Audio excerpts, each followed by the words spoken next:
लेकिन अर्जुन ने जो बाण मारा था ना, सिर्फ शरीर में बाण मारा था, माथा में नहीं मारा था। माथा में मारने का नहीं है युद्ध के मैदान में, सिर में प्रहार नहीं कर सकते आप। और वो भी महाभारत का युद्ध था, धर्म युद्ध कहा जाता है। तो सिर जो है पीछे लटक गया। जैसे हम लोग अगर तकिया लेके नहीं सोते हैं तो सिर क्या होता है, पीछे लटक जाएगा, अच्छा नहीं लगेगा। कितना भी मखमली बिछावन हो पर तकिया भी होना चाहिए। पितामह भीष्म को बिछावन तो मिल गया, और बिछावन कौन सी का मिला, बाण का। गजब है, बाणों के बिछावन में पितामह भीष्म सोए हैं, पर सिराना नहीं था, तकिया नहीं था, सिर लटक गया।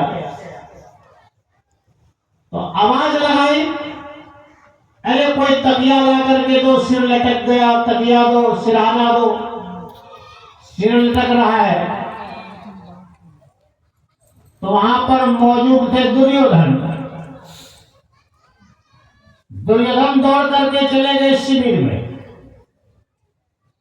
और दो चार को मसलन जो बड़ा बड़ा होता है ना, गोल वाला, उसको क्या बोलते हैं, मसलन, वो लेकर के आया दुर्योधन, और दादा भीष्म के सिराना में लगा दिया।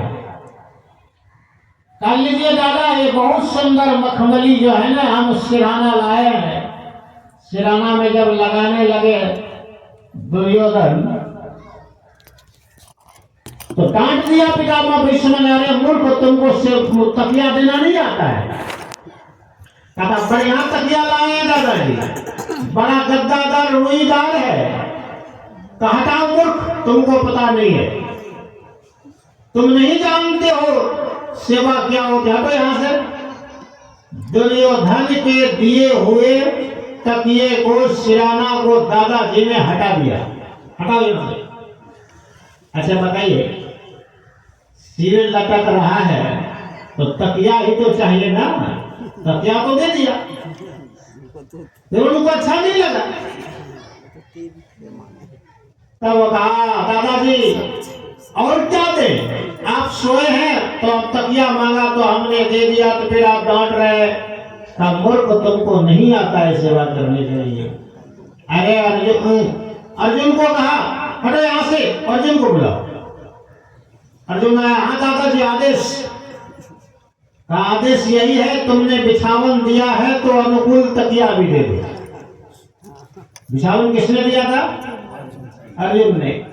कहा जिस तरह तुमने बिछावन दिया है उसी तरह का तकिया होना चाहिए। अब बिछावन कौन सी का है, बाण का, तो तकिया किसका होना चाहिए, वो भी बाण का। अब मान लीजिए हम लोग जब घर में सोते हैं तो तकिया लगा लेते हैं, ठीक है।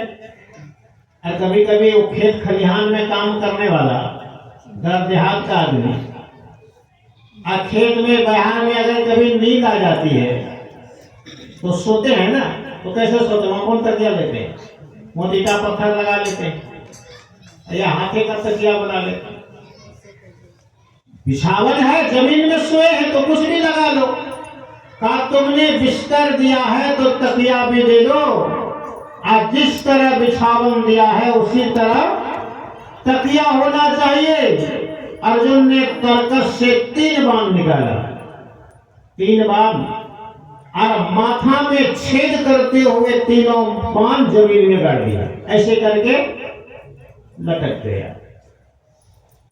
3 बाण जैसे खुट्टा में घर खड़ा करते हैं ना, तो खोपड़ी में 3 बाण मारा अर्जुन ने, और उसी तीनों बाण के ऊपर में दादा भीष्म का सिर अटक गया, टिक गया। शाबाश बेटे, बहुत धन्यवाद।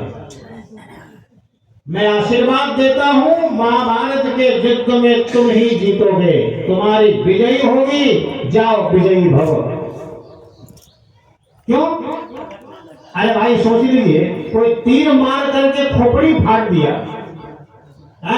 तीर मार करके शरीर को छलनी कर दिया, खोपड़ी फाड़ दिया तो अच्छा काम किया कि खराब किया? अच्छा किया कि खराब? खराब काम हुआ तो खराब करने वाले को आशीर्वाद मिलेगा, लेकिन आशीर्वाद मिल गया अर्जुन को, शाबाश तुमने मेरी सेवा किया है और जाओ तुम विजयी भव। अर्जुन को आशीर्वाद मिला पर दुर्योधन को डांट करके भगा दिया। क्यों? जिस तरह बिछावन है उसी तरह तुमने तकिया दिया है। अरे हमको जो चीज अच्छा लगेगा वही ने बिछावन, वही ने सेवा करोगे। और हमको जरूरत है पानी का, अब कोई दूध पिलाने आएगा, प्यास मिटेगी क्या? प्यास मिटेगी नहीं। अगर प्यास लगी है तो क्या चाहिए? पानी चाहिए। अच्छा, पानी से ज्यादा दाम दूध का होता है। अगर दूध पिला देगा तो प्यास दूर होगी? होगी क्या? नहीं। अच्छा, दूध से भी ज्यादा दाम जूस का होता है, फल का जूस। अगर गिलास भर जूस ही पिला दिया जाए तो प्यास मिटेगी नहीं। चाहे कितना भी कीमती वस्तु पिला दीजिए, प्यास अगर है तो पानी चाहिए। पानी के अलावा कुछ नहीं चाहिए। एक बार की आप लोग कथा को सुने होंगे ना, गुरु महाराज गए थे एक बार खगड़िया जिला।